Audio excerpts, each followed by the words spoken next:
Gold digger dumps boyfriend for a 60-year-old rich guy, gets the shock of her life. Alyssa Morgan's scarlet-painted nails tapped impatiently against the wooden counter as she watched Daniel carefully arrange a stack of vintage first editions.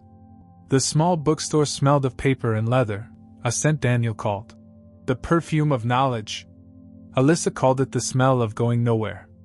"Babe, are you seriously going to spend your Saturday reorganizing these dusty old books?" She sighed, scrolling through her Instagram feed filled with yacht parties and champagne brunches. "Jessica and Tyler are at the Hamptons this weekend. Look at this view."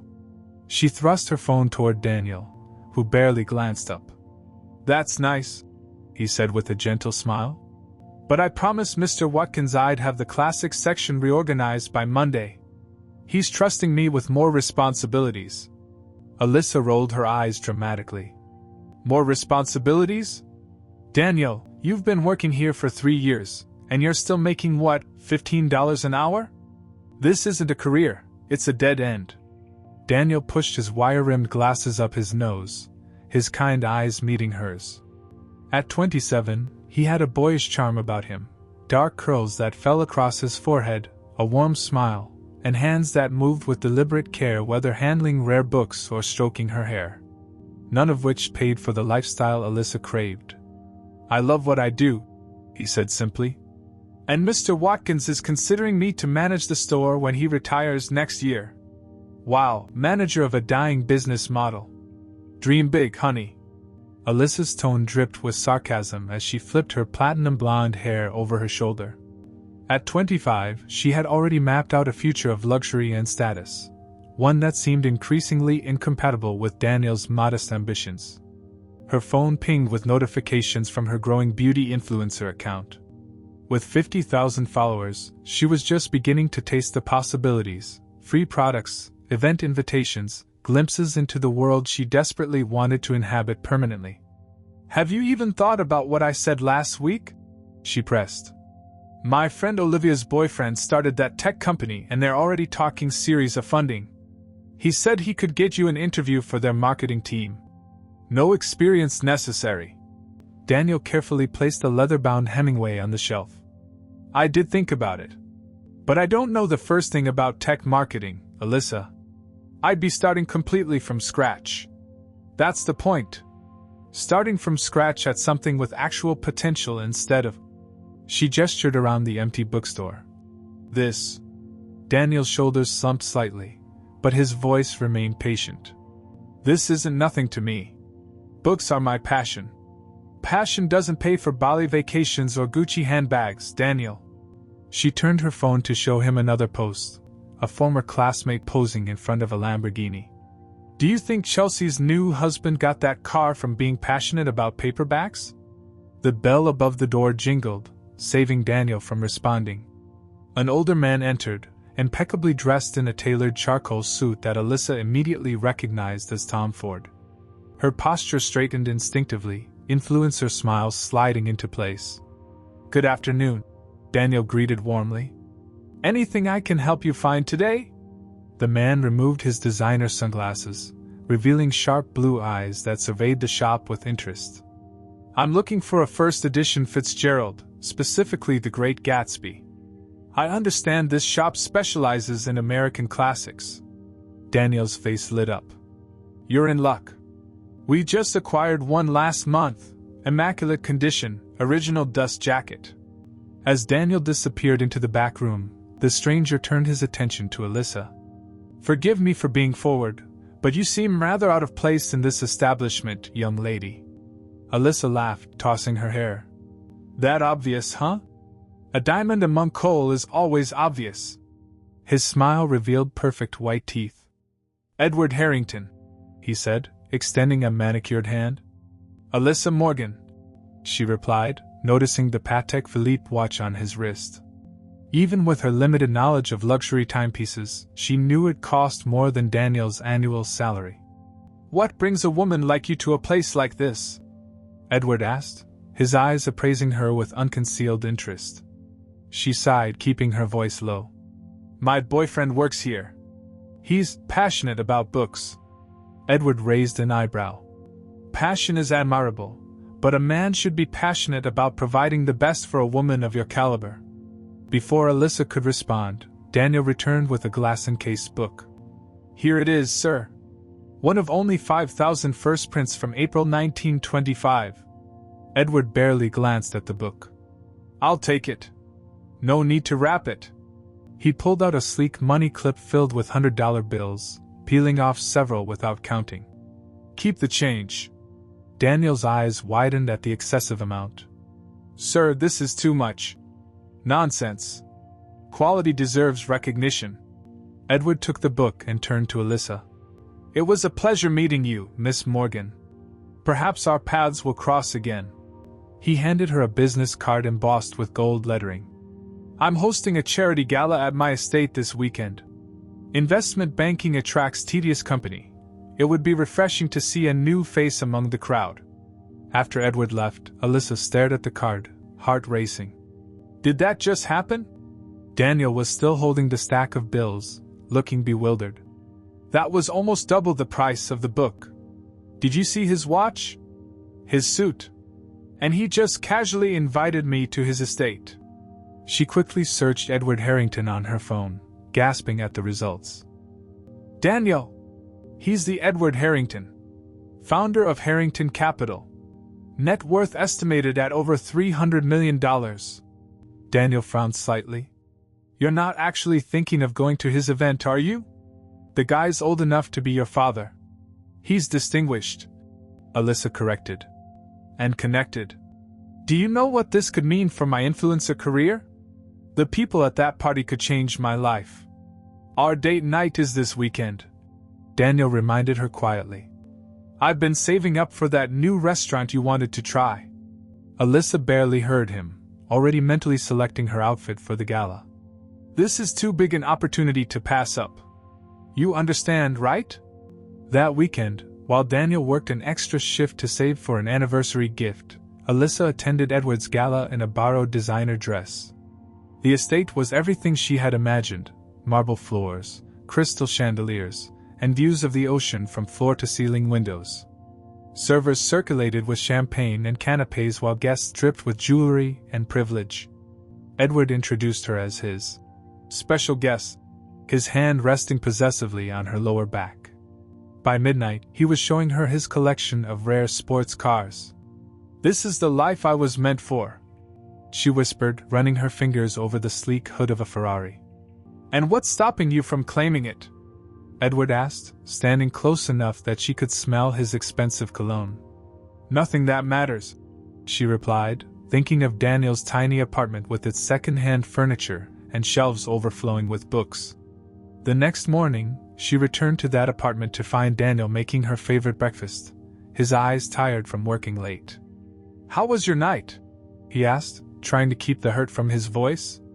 Alyssa looked around at the life they built together, modest, simple, and suddenly suffocating. On her phone was a message from Edward inviting her to lunch at his yacht club. Daniel, we need to talk, she said, setting her designer purse on their shabby coffee table. I don't think this is working anymore. Daniel's face fell, the pancake he was flipping forgotten. What do you mean? Is this about the gala? I told you I didn't mind. It's not about one night, she interrupted. It's about our future. Or the lack of one. Look at you, you're content with all. She gestured around. This. I want more. I deserve more. Alyssa, I know things are tight right now, but I'm working toward our future. I've been saving for. For what? A slightly bigger apartment? A used car instead of taking the bus? That's not enough for me, Daniel. It never will be. The pain in his eyes almost made her falter, but then her phone pinged with another message from Edward. Her ticket out. Her chance at the life she'd always dreamed of. I met someone else, she said, the words tumbling out before she could reconsider. Someone who can give me the life I want. Daniel stood frozen, pancake batter dripping onto the floor. The man from the bookstore, he said flatly. The one old enough to be your father. Age is just a number. Success and ambition aren't. She began gathering her essential belongings, avoiding his gaze. I'll come back for the rest of my things later. So that's it. 3 years together, and you're throwing it away for a man you just met because he's rich? Alyssa paused at the door. I'm not throwing anything away. I'm upgrading my life. Maybe you should think about doing the same instead of wasting your potential in that dusty old bookstore. She closed the door on Daniel's stunned face, texting Edward that she was free for lunch, and everything else he had to offer. As his driver pulled up in a gleaming Bentley, she deleted Daniel's number from her phone. 3 years of memories, erased with a swipe. The price of admission to the life she believed she deserved. 3 weeks into her new life with Edward, Alyssa lounged by the infinity pool of his oceanfront mansion, designer sunglasses perched on her nose as she snapped selfies for her rapidly growing Instagram account. Her follower count had doubled since she started posting glimpses of Edward's luxury lifestyle. The cars, the champagne brunches, the private jet weekends. Another mimosa amiss? Edward's housemaid, Clara, stood beside her lounge chair with a fresh glass on a silver tray. Yes, and tell Edward I'm waiting for him, Alyssa replied without looking up from her phone. She'd quickly grown accustomed to having staff at her beck and call. This was the life she was born for, not scraping by with a bookstore clerk in a cramped apartment. Clara's expression remained neutral, though something flickered in her eyes. Mr. Harrington is on a business call. He asked not to be disturbed until dinner. Alyssa frowned. These business calls had become increasingly frequent, often leaving her alone in the massive estate with only the staff for company. For a man who had seemed so interested in her at first, Edward now spent remarkably little time with her. Later that evening, dressed in a borrowed Valentino gown, Edward had promised to take her shopping for her own collection, but somehow it hadn't happened yet. Alyssa joined him for dinner on the terrace. You look lovely tonight, Edward commented, pouring her a glass of wine that probably cost more than Daniel's weekly salary. She pushed the comparison from her mind. Thank you. I was thinking we could attend the gallery opening this weekend in the city. My friend Olivia mentioned several influencers will be there, and it would be perfect for networking. Edward's smile tightened slightly. I'm afraid I have other commitments this weekend. Private business matters. I could come with you, she suggested. I've never seen your offices. Another time, perhaps. He changed the subject smoothly. How are you enjoying the house? The pattern continued for weeks. Edward attended no public events with her, took no photos for her social media, and kept her separate from his business associates. Her exclusive relationship with the millionaire was starting to feel more like being a well-kept secret. One night, unable to sleep, Alyssa wandered the East Wing, an area Edward had casually mentioned was being renovated. To her surprise, the rooms were perfectly maintained but strangely impersonal. Opening a closet, she found clothes still wrapped in plastic, tags attached. The medicine cabinet in the bathroom contained unopened toiletries, as if staged for a showing. More disturbing were the conversations she occasionally overheard between staff members, who would abruptly stop talking when she entered a room. Once, she caught Clara on the phone saying, "She still doesn't suspect anything," before quickly hanging up. Worst of all was the growing realization that despite living in luxury, nothing belonged to her.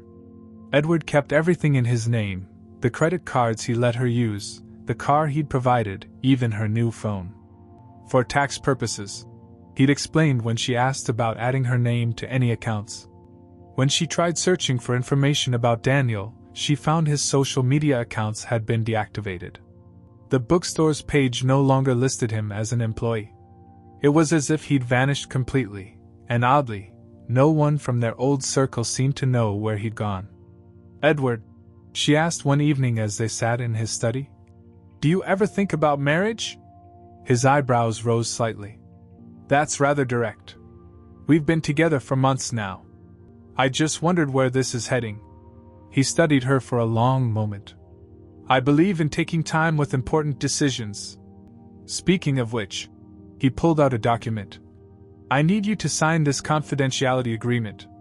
Standard procedure for anyone living in my home." The document was thick with legal jargon about not disclosing details of his business or personal life.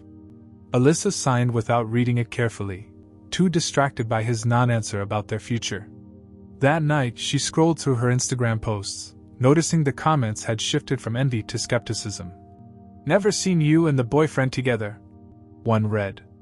"Are you actually living there or just visiting for photo shoots?" Her carefully curated image was beginning to fray at the edges, just like her confidence in the choice she'd made.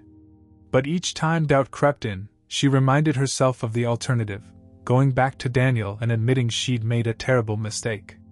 There was no going back. She was committed to making this work, even as the mansion began to feel more like a gilded cage than the paradise she'd imagined. The breaking point came on a rainy Tuesday afternoon, 2 months into Alyssa's life with Edward. She was lounging in the library, flipping through a fashion magazine when Edward entered, his phone call ending as he stepped through the doorway. "You should wear the blue dress tonight," he said casually. "The one you wore to your college graduation. It brings out your eyes." Alyssa froze. She had never mentioned her college graduation to Edward, let alone what she'd worn that day. There were no photos of the event on her Instagram. She'd deleted most pre-luxury content when she began crafting her new image. "How did you know about that dress?" she asked, keeping her voice steady despite the chill creeping up her spine. Edward's expression flickered, so briefly she almost missed it, before his smooth smile returned. "You must have mentioned it, darling. I have an excellent memory for details." After he left, Alyssa sat motionless, mentally cataloging other odd moments, times when Edward had referenced details about her past she couldn't recall sharing. Her favorite childhood book. The name of her first pet. The falling out with her high school best friend. That evening, while Edward was occupied with another mysterious business call, she slipped into his study. She'd never searched it before, respecting his privacy out of fear of jeopardizing her position. Now, that seemed like a calculated strategy on his part. The desk drawers were locked, but a leather portfolio sat on the side table. Inside, she found what looked like a script, with highlighted lines and margin notes in Edward's handwriting. Phrases like, "Mention the blue dress casually," and "Reference childhood dog if she seems suspicious," jumped out at her. Deeper in the drawer, she discovered a manila folder labeled simply, AM. Inside was a detailed dossier on her life, employment history, college transcripts, credit reports, and most disturbingly, printed transcripts of private text messages with Daniel dating back years. Her hands trembling, she continued searching until she found a contract hidden beneath false bottom of the drawer. The document was between Edward, whose real name appeared to be Edmund Clark, and a Lawrence Blackstone, commissioning Edmund's services for a character assessment project. The door clicked open behind her. "I see my performance has finally lost its credibility," Edward said calmly, leaning against the doorframe. Alyssa stood, documents clutched in her hand. "Who are you? What is this?" "I'm exactly who I've been presenting myself as, just not in the way you assumed." He stepped into the room, closing the door. "I'm Edward Harrington to you, Edmund Clark to my accountant, and senior theater fellow to my students at Juilliard. You're an actor?" The room seemed to tilt around her. "A very well-paid one for this particular role." He gestured to the papers in her hand. "A role commissioned by Lawrence Blackstone." The name struck a distant chord. "Who is Lawrence Blackstone? You never asked Daniel about his family, did you?" Edward, or Edmund, seemed almost pitying now. Too busy criticizing his career choices to inquire about his background.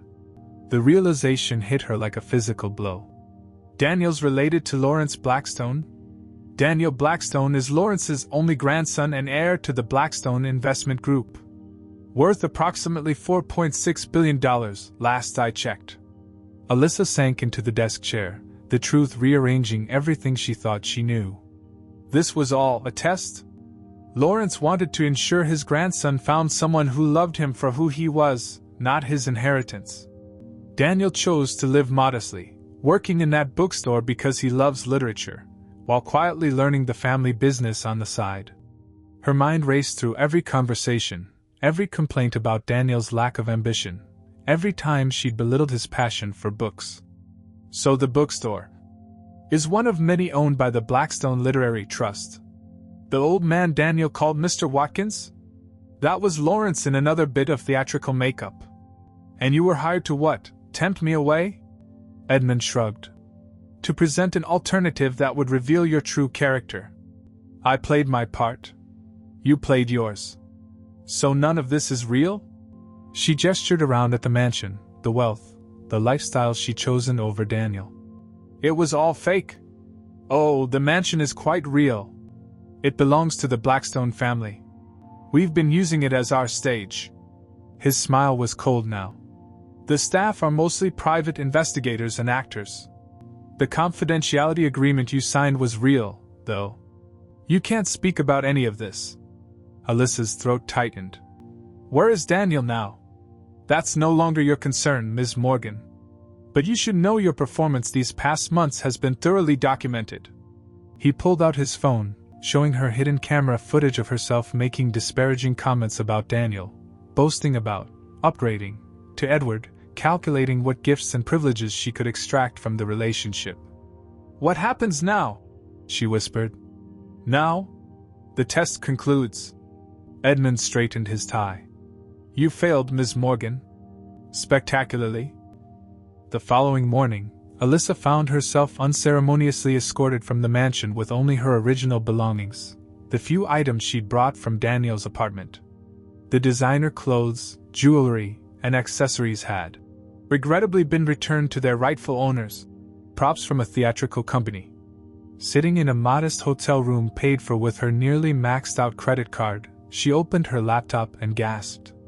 Overnight, Daniel Blackstone had become the top trending topic across all social media platforms.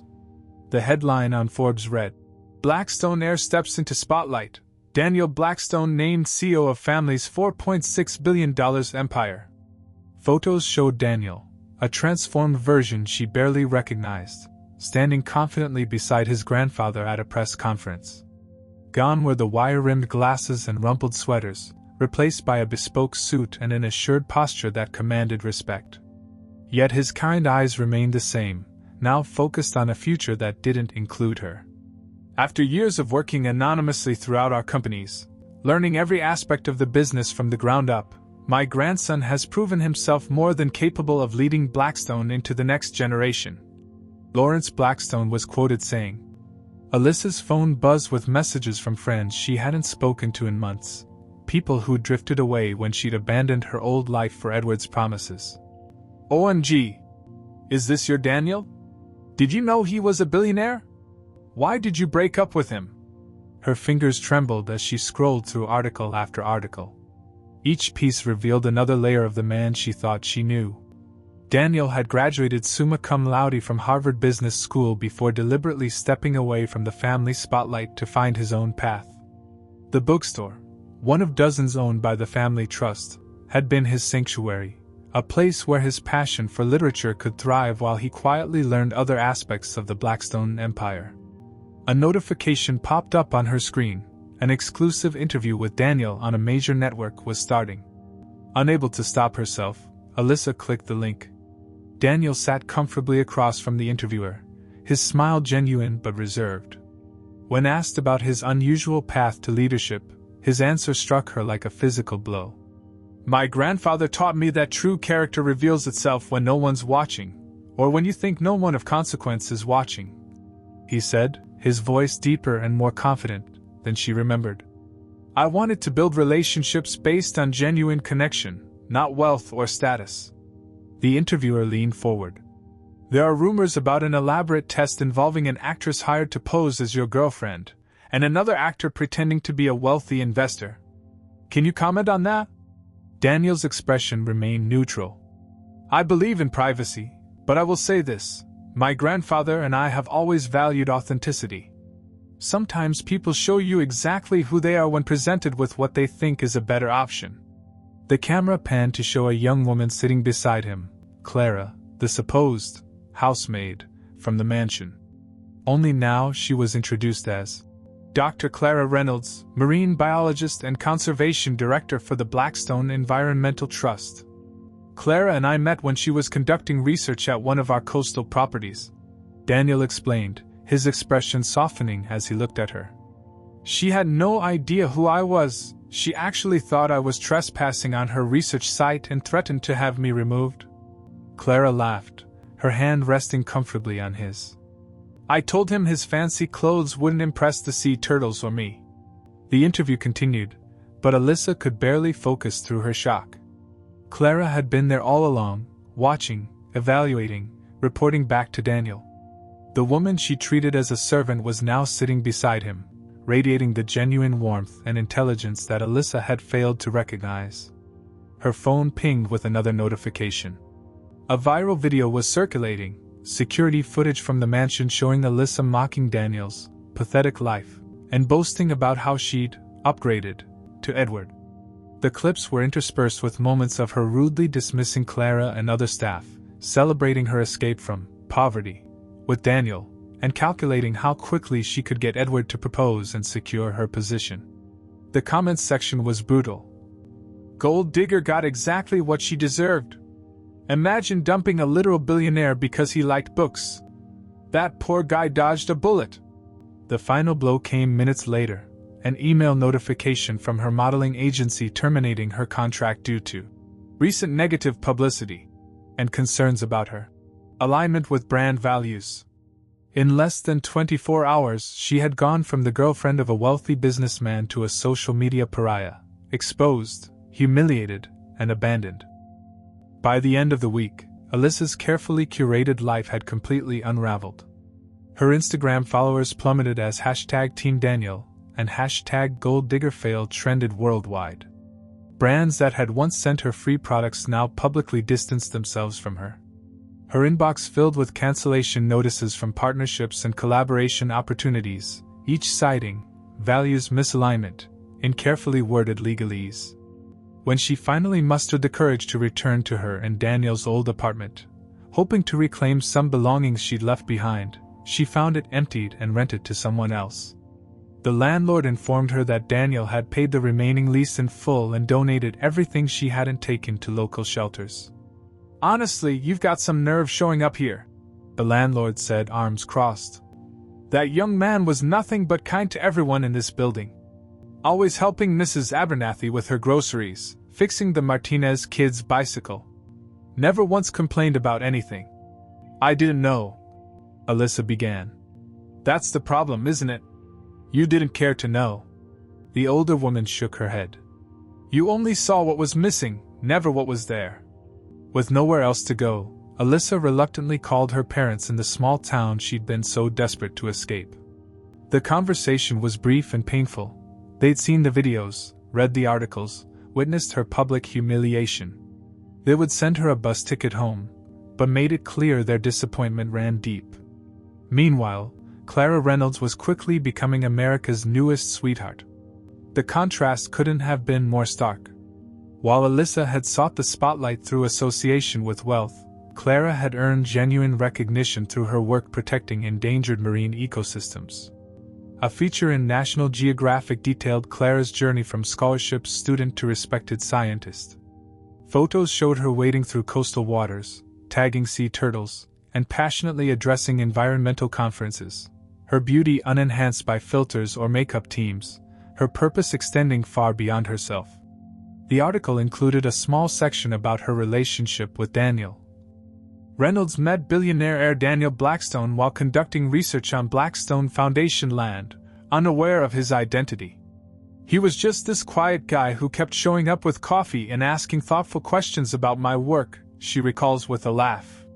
When I finally agreed to have dinner with him, he took me to a tiny beachside taco stand. He drove an old Jeep and wore sandals with holes in them. A candid photo accompanied the article. Daniel and Clara on the beach at sunset, both in simple clothes, laughing as they collected samples for her research. It captured something Alyssa had never seen in her relationship with Daniel: genuine partnership. The most painful revelation came when a former waitress from a cafe near the bookstore posted her story online. I served them for years. While Ms. Morgan was always checking her phone and complaining about the menu prices, Daniel would ask about my nursing school progress.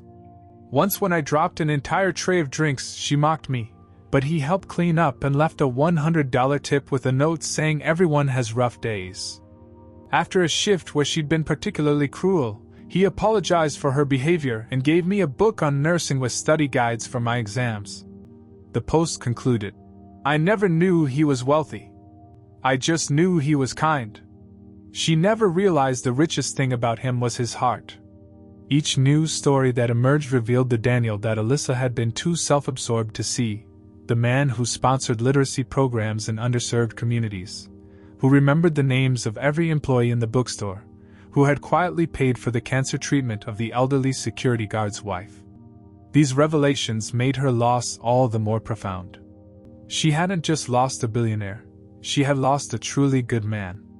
On a particularly low evening, scrolling through social media in her childhood bedroom, Alyssa came across new photos of Daniel and Clara at a charity gala. Clara wore a simple but elegant emerald dress, her hair in natural waves, her smile genuine as she looked up at Daniel. On her finger glinted a modest but stunning engagement ring. The caption read, "Blackstone heir proposes with his grandmother's vintage emerald ring. It's been waiting for the right woman for 3 generations," says family spokesperson. The comments section overflowed with congratulations and pointed barbs. "She loved him when he was nobody. That's a real queen. From sea turtles to billions of dollars, but still the same down-to-earth couple. Imagine choosing character over cash and ending up with both. #level-up. Alyssa closed her laptop, tears streaming down her face. For the first time, she understood the true magnitude of what she had thrown away, not the money or status, but the genuine love of a man who had seen her clearly and loved her anyway, despite her flaws. A man whose wealth had been there all along, hidden beneath the surface, just like his true character. 6 months later, Alyssa stood before the mirror in her parents' bathroom, applying makeup with careful precision. Her social media accounts had been dormant for months. The constant harassment and mockery had become too much to bear. She'd spent weeks sending out job applications, facing rejection after rejection as her notorious reputation preceded her. Today, however, she had reason for cautious optimism. A prestigious PR firm in the city had surprisingly responded to her application, inviting her for an interview. The email had been vague about the position but mentioned her familiarity with social media management as a qualification of interest. Her parents had loaned her money for a sensible business suit and a bus ticket back to the city. "Everyone deserves a second chance," her mother had said, though the skepticism in her eyes suggested she wasn't entirely convinced Alyssa had learned her lesson. The PR firm occupied the top floors of a gleaming skyscraper downtown, Blackwell Tower. Alyssa didn't make the connection until she was already in the elevator, her heart suddenly racing. Surely it couldn't be related to the Blackstone Group. The names were similar but not identical, and the universe couldn't possibly be that cruel. The receptionist greeted her warmly enough, though Alyssa noticed her eyes widened slightly in recognition. "Please have a seat. Ms. Winters will be with you shortly." Alyssa waited, scanning the elegant office.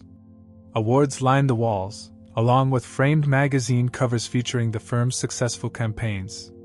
Her eyes caught on a recent Forbes issue, Daniel and Clara on the cover, with the headline, "The Future of Ethical Investment. How the Blackstone-Reynolds Partnership is Changing the Game." The receptionist's phone buzzed. "Ms. Winters will see you now. Last door on the right." Taking a deep breath, Alyssa walked down the hallway, her confidence faltering with each step. She knocked lightly on the door marked, "Victoria Winters, Executive Director." "Come in," called a crisp, professional voice. The office was stunning, floor-to-ceiling windows overlooking the city, minimalist furniture, and an imposing desk where a sharp-featured woman in her 50s sat reviewing documents. She didn't look up immediately, allowing Alyssa a moment to compose herself. "Ms. Morgan, please have a seat." When Victoria Winters finally raised her eyes, there was no warmth in them. "I appreciate you coming in today. Thank you for the opportunity." Alyssa began, launching into her prepared speech about her qualifications and experience. "I believe my background in social media." "Let me stop you there," Ms. Winters interrupted, folding her hands on the desk. This isn't actually an interview.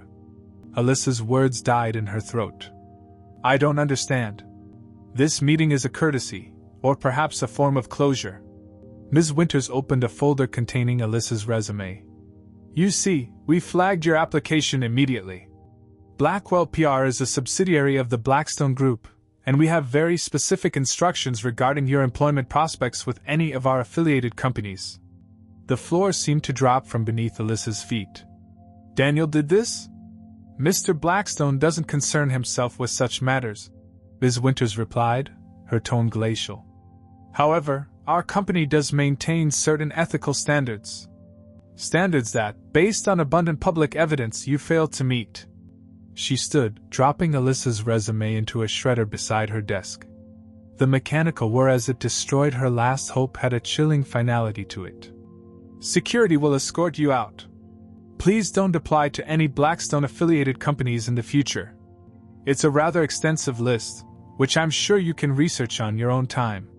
Ms. Winters pressed a button on her desk, and moments later, a security guard appeared at the door. Numb with shock, Alyssa allowed herself to be led through the office, past the curious eyes of employees who whispered behind their hands. The security guard wasn't unkind, but his firm grip on her elbow made it clear this wasn't a casual exit.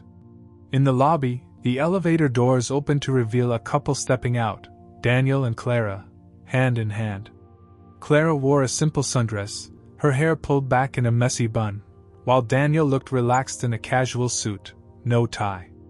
They radiated happiness, completely absorbed in their conversation until they nearly collided with Alyssa and her escort. The moment froze in time. Three people whose fates had been irrevocably intertwined, face to face for the first and last time. Daniel's expression shifted from surprise to something unreadable. Not anger or satisfaction, but a distant kind of recognition, as if looking at a stranger he once knew. Clara squeezed his hand, a silent gesture of support. I'm sorry, Alyssa whispered, the words inadequate but all she had to offer. Daniel studied her for a moment, then gave a slight nod, not forgiveness, but acknowledgement. Without a word, he guided Clara around them and continued toward the elevator. Through the glass doors, Alyssa watched as the couple emerged onto the street. A sleek Rolls-Royce waited at the curb, but they walked past it, laughing as they headed toward a small cafe across the street. Daniel held the door for Clara, his hand resting lightly on the small of her back, a gesture of genuine affection he'd once shown Alyssa, which she had been too self-absorbed to treasure. As the security guard released her arm and retreated back into the building, Alyssa stood alone on the sidewalk. She caught her reflection in the gleaming glass doors of Blackwell Tower, designer suit replaced by an off-the-rack imitation, Instagram glamour faded, the carefully constructed facade stripped away. For the first time, she saw herself clearly, a woman who had everything and lost it chasing a lie. The true poverty had never been Daniel's modest lifestyle, but her own impoverished values. And that, she realized as she turned away from her reflection, was a fortune no amount of money could restore.